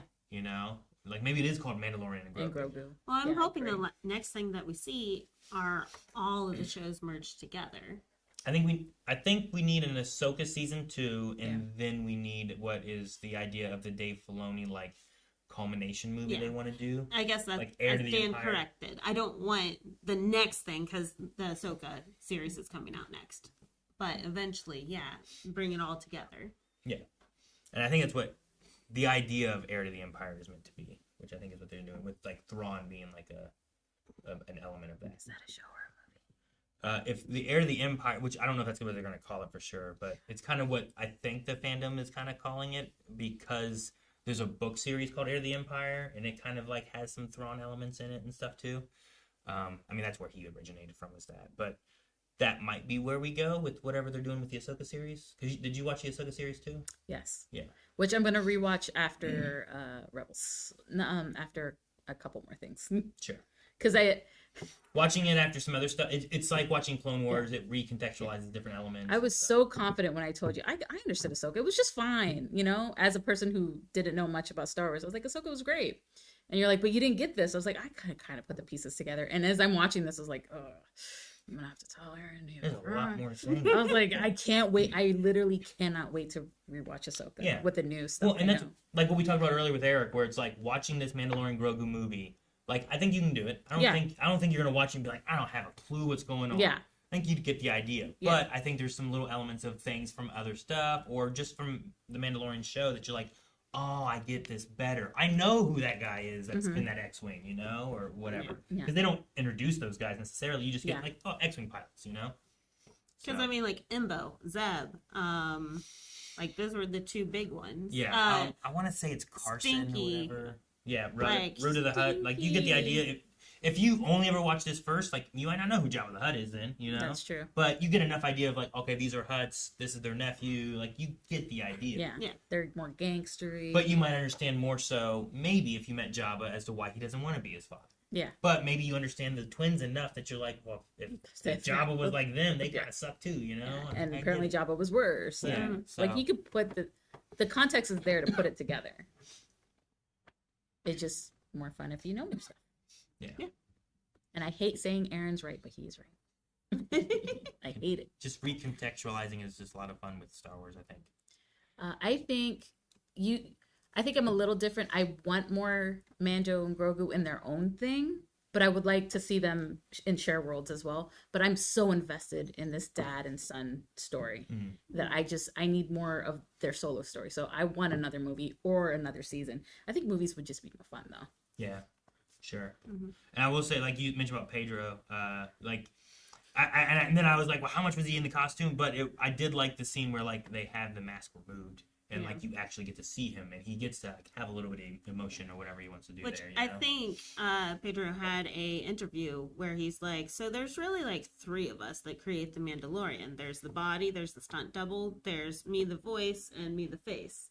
Like it takes a whole team of us to create the Mandalorian. Yeah, I mean, so I don't know whose butt we're staring at, Or whose stance that is when they're walking. Whoever it is, the team of Mando. I mean, like Darth Vader, you know? Yeah. Who makes Darth Vader? He has that Yeah. cape. I can't stare at that butt.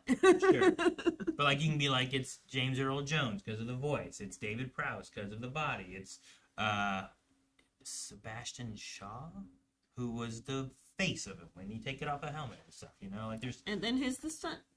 Yeah, then there's I think Bob Anderson might have done some of the fights as Vader too, so you can count him, and you know, so yeah.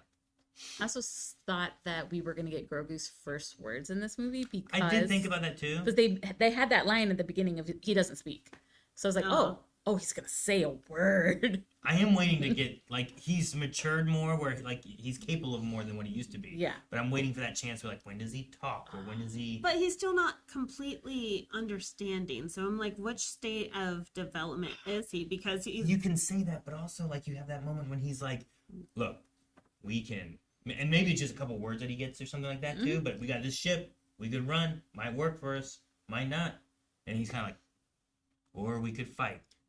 I think he understands. like- I think his instinct takes over at times where he's a child and it's just And he shoots the red button. Yeah, and he just wants, you know? Yeah, the red button thing. No. That's why it's covered. Don't push that button. Look it to the one side. Do the one, and he goes to the one right next to the other one.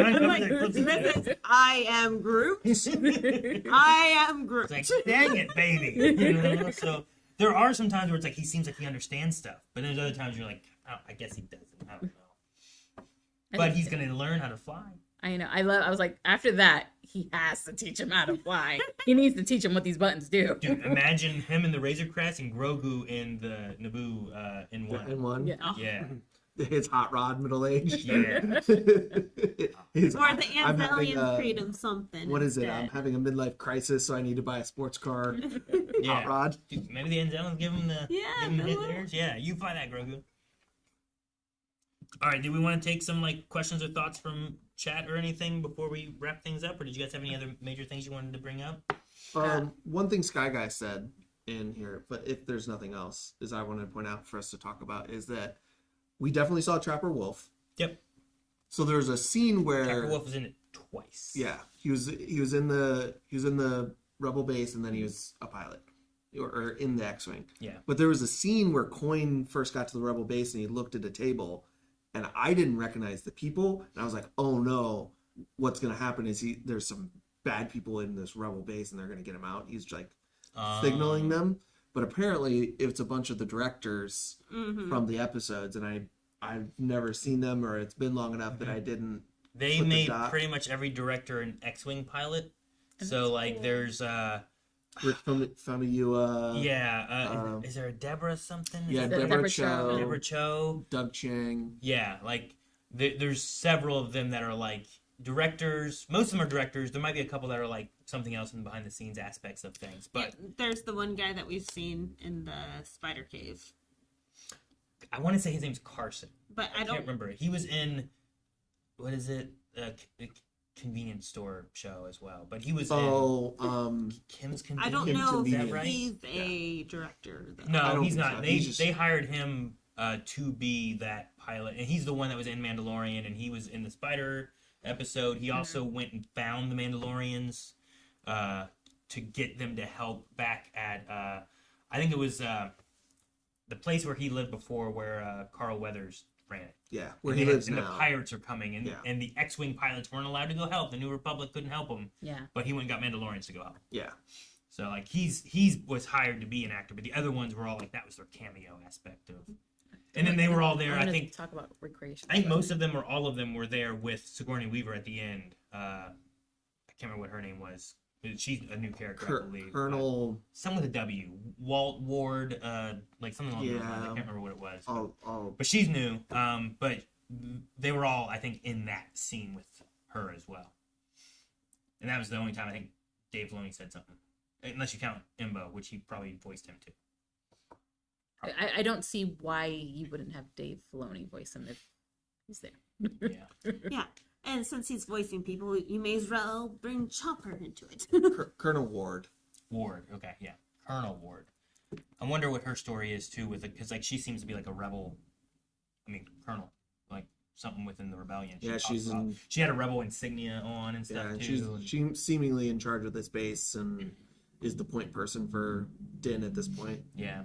and is capable of running stuff up the ladder to get him paid, and got him a new ship as payment. Yeah, got him a Razor Crest. I was like, sweet man, he gets his Razor Crest back. Which, I mean, like, there might be some people who try and say it's nostalgia bait, but I feel like they gave it good enough reasons for him to get the gear back that he got. Because he got his Razor Crest back. Yeah. He also got his, I don't remember the name of it, but the rifle he used in the beginning. Yeah. The disintegration rifle. I want to say it's Amblin, but that might be the Kathleen Kennedy Amblin Entertainment, but it's something like that, an A word. They have it in Fortnite. So Dababa? No, recreational. I was just, He responded to like Too sexy. to the too sexy thing. I was like, how did you have to scale it back like 1% because you guys didn't do it's up. is it? Yeah, it's right there. And he goes, it was 10% each time until Favreau was happy. Favreau didn't do enough. seconds. Sorry. Because Still one sexy hood. hear me out. Ambin. It's an Ambin rifle. Not Ambien. And not Amblin. I'm like, I don't think it's, but it's like AMBA, Ambin. I love yum waffles. So do I. Are we good to do chat stuff? Yeah, I think we can do chat stuff. Okay. We'll take a few questions and stuff from you guys before we're done with things, guys. So Jason Marbach said, some people say the movie has no effect on the larger galaxy, but the destruction of the Hutt outpost on Nalhutta seems like it'll have repercussions to me. Thoughts? I mean, that they just took out the head of the Hutt crime family. Yeah, I'm pretty sure. I was talking with Melanie. I think they're the same two that came to take over in Book of Boba from Yeah, and like, Jabba the Hutt's gone, so Yeah. like there's a vacuum, and I think they were coming, and then he fought against them to push them back. they were like Yeah. carrying them down the Yeah. And it's down the just- street. I'm pretty sure it's But the same like ones. humans I'm pretty sure carrying it's them. just Like, how are they not twins. squished? Yeah, and that's why like they're trying to take over the Jabba's like crime Space. aspect, and that's exactly why they don't want Rada around because like he has the He's there. air of it, so taking them out like, and if Rada's not interested, like you're kind of taking out a crime syndicate in a way, or the heads of it, so you're keeping that vacuum, you're either making a bigger vacuum or you're at least keeping it there too. Yeah. So Yeah. and if you have like Boba taking over, like Boba kind of has like an honor aspect of it, like it might get better or something, Yeah. or Like that's like there was a vacuum in Tatooine that kind of got solved with Boba, and the twins probably kind of cemented a lot of the other spots already by that point. Mhm. But this has now pocketed all that of like there's the Hutt crime syndicate's probably not gone, but it's going to be a lot of infighting to see who now is in charge because like well, and how many died in the destruction of the Yeah. palace? Because when he walked through there were Yeah. a lot of huts in there. Yeah, and they and how blew many- that whole place up. how many of Yeah, them right. would have been like the next people to claim for it? You Yeah. know? So, I mean, that can have repercussions. What's Rada going to do? Like, sometimes, too, the thing that we might get is, like, a smaller character that is being introduced in the grand scheme of things, but it's going to have repercussions of that character being here, you know? Yeah. Like, Star Wars happens because we find Luke Skywalker. If we'd never found Luke Skywalker, like, the whole story would be entirely different. Who knows? He'd just stay there on Tatooine being a farmer, you know?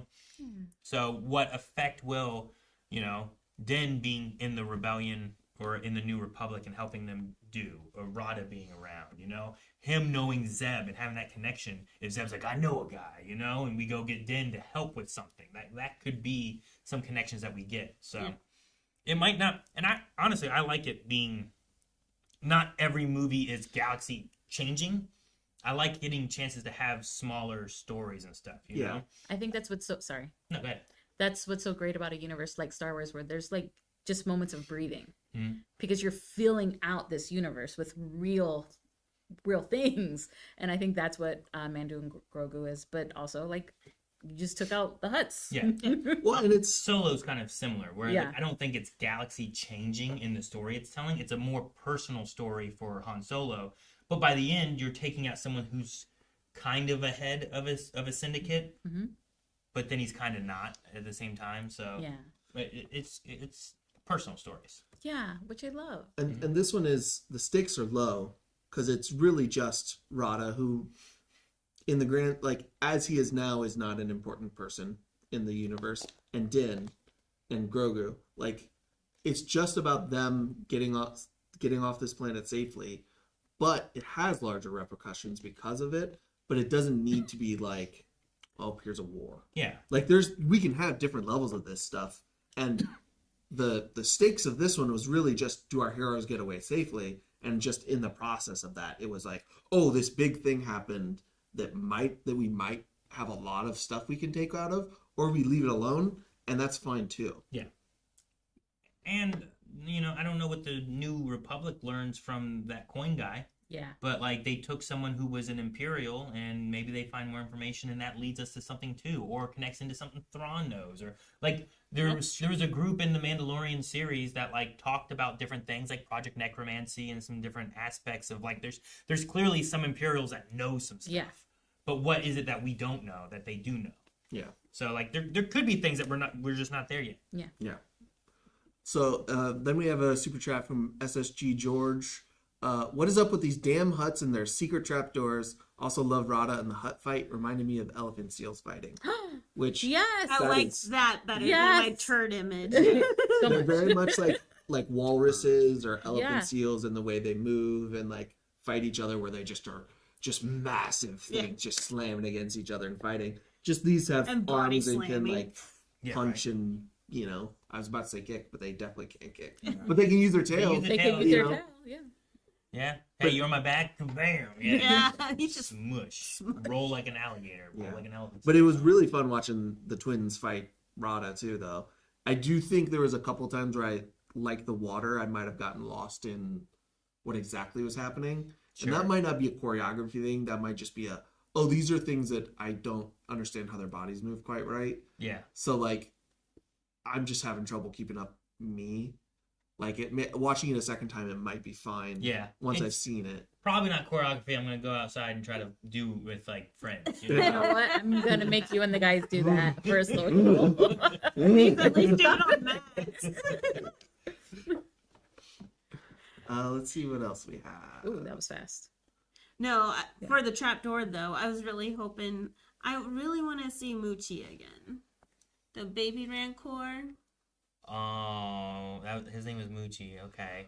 That was from, what was it? Was it Clone Wars? It was, or was it I remember Moochie. I remember in something. I don't know.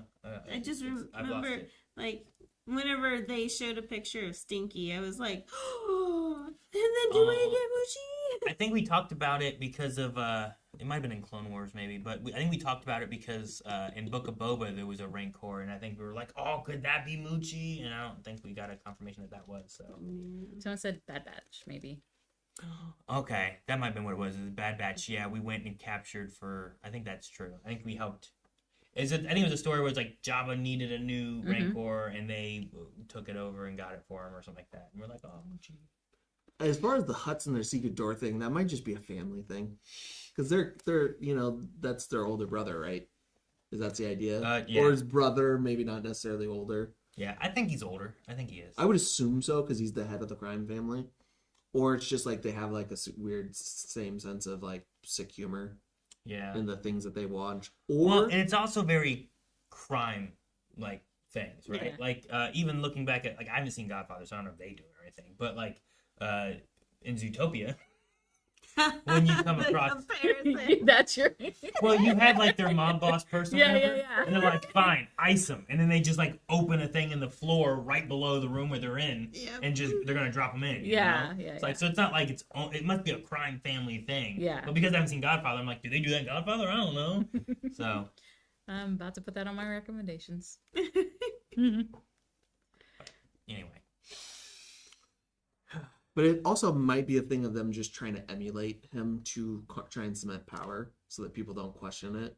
It's like if you make it seem a lot like, oh, Jabba didn't leave, we're doing things the same way, people might not Yeah. What did we say? question you. And when they do question you, you just have a secret button already that And deals with them. who's the first that did it? And then they just took over their palace whenever that happened. And Yeah, it's it like, might- well, hey, that snake's still down there. You gotta feed him sometimes when people act up, you know? Just Yeah, it might have been Jabba's originally, and then he's like, well, I'm gonna go live on Tatooine, which seems like a New. bad place for a slimy yeah, something that's that where all likes. the crime is. And it's outside of the jurisdiction of a lot of stuff too. Was it Book of Boba Fett where they also had the? The Rancor pit? Yeah. Yeah. Yeah. Yeah, because they're in Jabba's palace. And Yeah, that, so yeah. they do. Somebody asked what our favorite scene was. I love yummy waffles. Oh. Your favorite scene? Me too. I was No, like, I wait, just- what? I I'm like, realized no, I said those something were at least said- wafers. Yeah. I was confused because I didn't realize, and they were looking at chat, and I'm like, "What? I don't get it." I love. I love yummy waffles too, but I don't think it was in the show. No, that was my favorite scene. I don't know. Mine is Grogu trying to fit Din in. Boom, boom, boom, boom, and then cuddling up with him. Yeah. I'm like, It might be the beginning opening sequence. The opening cold open kind of idea. Like the more I think about like this James Bond sneaking up on the dam, he jumps off, you know, like GoldenEye intro. Like I think more I think about that, and I love the AT-AT. Like take out the back one, now we take out the next one, a little different. Then we take out the next one, but actually it's gonna take out itself and hurry up and shoot his plane before you know. Like I'm like, oh, that is a cool sequence. I do like that. and Grogu freaking out. It's gonna blow. It's gonna blow. I love that. That is really good. I also love the salt fight when they're inside the salt bar or whatever it Yeah, was. That was probably the best choreographed fight. I liked it a lot. I'm like, that's the Well, and rudest thing that he could do is drop the salt in someone's drink at the end. Oh, It's like, you know what? Screw this. Yeah. that guy But- should have like poured that out and tried that. I know. salt. I would have been like, And how valuable their Yeah. acting like salt is. But that was also just all people, you know, so like it wasn't CG'd or anything. So you actually got a chance to have like just a quick choreography. And he wasn't trying to kill anybody. He's just trying to prove a point and like, Yeah. hey, you better tell me. yeah. I can just throw all you guys behind that bar. Yeah, I think I had a little bit of an issue with the Coliseum fight because it was so much CG. So I think that like It was a lot cool of- to see creatures yeah, fighting it was each other. cool to see creatures, but I think that like some of it gets lost in how you fight against a creature that's like how do you do choreography that looks cool and makes sense against a creature that doesn't make sense Sure. to what we've seen. Like the Definitely. pastry one. Yeah. I don't know what Sure. pastry one. I mean, he kind of looked like alchemy. I don't remember this one. I don't remember. It's this. just the white. It was just a one white that guy, just- and he had like, I know the pastry. I keep on doing this, and people are like, that does not make sense. The pastry. Stop doing this, sir. John Cena. Yeah, I was about to say that. We already talked about, I think my favorite scene, which is because I keep on talking about like the core of this for me is Mando's relationship with Grogu. It's at the end of Mando waking up and him saying that line to him, and it just deepens their relationship to me. So I think that's my favorite. Yeah. I just love this daddy and son so much. I do like, and I thought about it too whenever I'm like, did Grogu leave? He's passing out. Yeah, He could heal him. yeah. And then I'm like, could he heal the poison? I don't know if he can or not, but maybe he can, and that's how we save him. But then like I do like that segment of just like from there, Grogu shows up after he passes out, after he held him off long enough for the ship to get away. Yeah. And now it's like, okay, now it's Grogu. Grogu, you go. Yeah. What do we get to see here? I fully expected him to stay and heal him. But I expected him to heal the poison. So that the added bit of Grogu staying, I think, was much better than what I was expecting out of that scene. Yeah, I totally thought he Just cleaned the venom done. out. Yeah. Fixed. Fixed. Next. All right, so next we have Deion Jenkins. How would you guys feel about them recasting Luke and Leia and bringing Alden Ehrenreich back as Han? That would allow them to use these characters in more stories. Instead of deep fakes. I'm not against that. I mean, I think I would like them to use the actors, especially if they're going into Rey and like more of that storyline. If they're wanting to have a Force Ghost of Luke and they were going to do a Rey the New Order kind of thing in the future. I don't know if that's still in the books or not, but if they did and they wanted to use a Luke Skywalker Force Ghost, I would hope that they use Mark Hamill. But if you're wanting to come back and do something when he's like younger, like I'm not against them recasting. I thought Ehrenreich did a good job as Han Solo. I enjoyed the Solo movie. I was a fan of Alden before he became Han Solo, so I liked it. Yeah. But I understand people. Harrison Ford is their Han Solo, Sure, right? yeah. So I understand that, but I think as long as we understand why the castings happen, you can't de-age people. Like, it's not a real thing. Yeah. That would be nice. It would sign me up. Yeah. I know people talk about Sebastian Stan as a young Luke, because oh my god, do they look so close to each other? They just did the young Luke. It was another guy. It wasn't him. Yeah. And they just really used him for like the body double for the deep fake aspect of things. Gotcha. But like I think you could find someone where it's like this guy can resemble a Luke Skywalker or a Leia, and we can tell a story that takes place, after Return of the Jedi, but before they are like much older in the sequel series, See, and then you have a like wide area. Like if you did Heir of the Empire and you wanted to have them show up, but also at the same time, I do enjoy pulling away from the Skywalker saga and trying to tell some stories that aren't about Darth Vader and Luke. And Do you know who I want? My new favorite character. is it an Anzellan? First off, Alina, how dare you? Oh, sorry, yeah. How dare you? Wrong race. Which, yeah, we do need an Alina movie. Work on that, please. You just made me lose it. Oh, Omega. Man. Omega. I fell in love with her so much. I was like, I didn't think I'd get a new favorite Star Wars character. But watching The Bad Batch, I love her. It's one thing I like about Star Wars is that there's so many good characters. And because we do stories that aren't just about Luke, Leia, and Han and that kind of stuff, like you can do that. Bad Batch is it's people surviving and living in the Skywalker saga, but it's not about them specifically. But there is stuff and elements of the story that they unveil that kind of connects into the grand scheme of what's going on. But I like having these kind of adjacent stories that aren't beholden to like, because I feel like we can see Omega, and like especially Ahsoka with the storyline that they're kind of going with attacking like Thrawn and getting all that situated. So there's a good chance that we will see Omega. I will pay so much money to watch an older Omega. I say it in that accent because of the group of people I watch with. We watch with Amber sometimes, who's an Australian, so her Omega just stuck to me. Omega. I think we missed this super chat. Maybe not. So quick question. I think you will bring this up. What's your favorite fight? I think we discussed that a little bit. Did Grogu use the Force and did Dembo fight? What are you doing here? Go away! what kind of questions you asking here, Chris? This is a spoiler review. First off, it's Grogu, of course. Favorite fight was Assault fight. Grogu used Force right in the very beginning when he destroyed the mouse droid. And Embo did fight. And Embo did fight. And it was bad ass.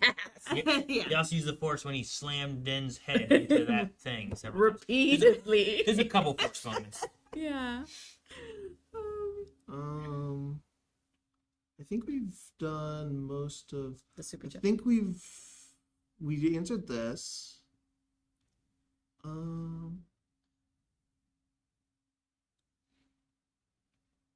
Someone asked me earlier if I'm watching the Lego series. There's Lego Star Wars series? Is there? I mean, there's some Lego Star Wars like movies and different things. I didn't know that. Yeah, there's a holiday special, but it's not like the holiday special. And then there's some other things too. Oh, a Lego holiday special? Okay, I thought you were talking about the one that. No, Lego holiday special. Yeah, it is. I think we've got through most of the big questions that I saw through chat. Okay. There. Are you using this? No. Okay. The There's. Freemaker Adventure and Rebuild the Galaxy are the best. Gotcha. I don't think I've seen any but the holiday special one. I thought I saw something from. I think you went all the way back down to the bottom. I think the one you were looking at. I saw I know he's at the Recreational top. say something, but maybe it was a earlier thing. I was just following along because he was giving us tidbits that Yeah. I was loving. Dude, yeah. And thank you so much for joining in. And, Yeah. And everybody too. But it's always cool too to. Some of my favorite times getting to hear like extra things from behind the scenes from people being like, "Hey, I worked this," and they get to like. I tell- made the sexy hut. I like watching your reaction, see what you guys think of the things that I worked on and stuff. Yeah. Like, oh, dude, that's so cool. What can you tell us that like I love like extra little tidbits and stuff. So, but all right, well, and then are we good? I think we've covered everything in the movie. We will have reaction to the movie in the future. Eric's holding out, so he's gonna avoid Good spoilers. luck to him. Oh, speaking of which, though, And Calvin as well. Jancy. Oh yeah. Oh yeah, when Watching she this. said that, I was like, "Oh shit, yeah!" Oh my That god. whole bug scene. That Yeah, whole bug all the scene. bugs crawling up on Din, and then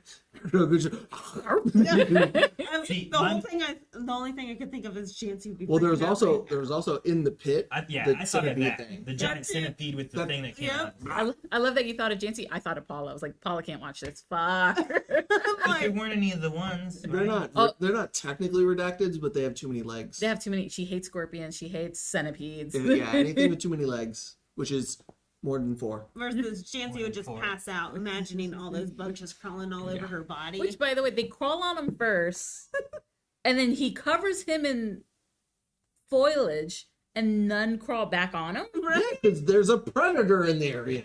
That's right, Grogu. Get it, Grogu. Well, the one time he covered, he was still there hiding from them going by. Yeah. And then the next time, the one I have, like, does the hut keep him hidden from the bugs enough? Or is it because there's, like, the light in there so they don't come up to his helmet? I don't know. Yeah. Well, I think you got it. There's a predator in town, and his name is Grogu. I probably wouldn't go if he's going to eat it. I know. Everything. The He biggest, ate the the scorpion biggest first. baddest bug just got numbed Yeah. on. I know, like spaghetti. Was he ever not trying to eat something? No, That's he's also true. constantly. That's a hungry I boy. love Retta's. Can I feed him? Yeah. And he starts throwing. He's And like, then he goes into, and there is, I mean, even I kind of had a moment, like, what is this hut like? You Yeah. Know? He eat. You know, yeah. What if he Grogu? just, like, yeah, because, like, I could see Jabba just eating him. Yeah. You know? And he said, I'm not like my dad. And Yeah. I'm like, oh, man, okay, interesting. So, no, you did see who was the voice of Rana, right? You said that at the theater, right? afterwards, I was like, man, that name sounds familiar. And then I looked it up, and I was like, oh, the bear dude, Yeah. Okay. Carm. Army. Yeah, I was like, man, his voice kind of sounds familiar, but I can't place it. But I also thought the same thing about the. Did he the watch song dude. Shameless? No, Oh, never not mind. really. Because we have 2 shameless people in the Star Wars universe now. Lip. And- yeah, I haven't played the games, but yes. Yes. Did Did we see him live action? No, not yet. Yeah, We're they're doing waiting. live action. We're Yeah. waiting. Well, Cal. Yes. I hope Yeah. Cal shows up. That'd be cool. We did see. I think we saw BD droids following an R5 astromech. Wait, was William H. Macy also in Star Wars somewhere? I feel like he's made a cameo. I can't think of it right offhand, so no. Okay. He'd be great. All right. No, hold on. What do we feel? Because I don't know my feelings of Jen saying heal Oh, I to know. Grogu. I was like, I'm like, is this supposed to be your child or your pet? that one. I was like, hold on, And then he said, "Stay." stay, and I was like, hold on, hold on. This is like Aaron with his Pokemon. What's happening here? I'm like, I cannot imagine saying this to my kids. But then, well, yeah. you also probably can't imagine taking your kids on mercenary missions, where them listening is paramount to their safety. I could imagine both. I'm Yeah. like, Ayla's Oh, so out there Yeah, doing you take stuff. Ayla on a mercenary. Heal! Get back here! You know Do what? not go that way. I understand it now. Never mind. Yeah, like that. Like he, I was like, oh, that's weird that he's telling his child to heal. Oh, he's a bounty hunter, and they're going on missions together. And the this kid is has life got to and listen. death. Yeah. He was throwing grenade missiles. He like pressing the button. Yeah. Even with the Yeah. safety. With this You go like, hey, Grogu, get back over here. Don't do that. I'm going to ground you. He's like, hey, get back here. Dad, now kid, what are you doing?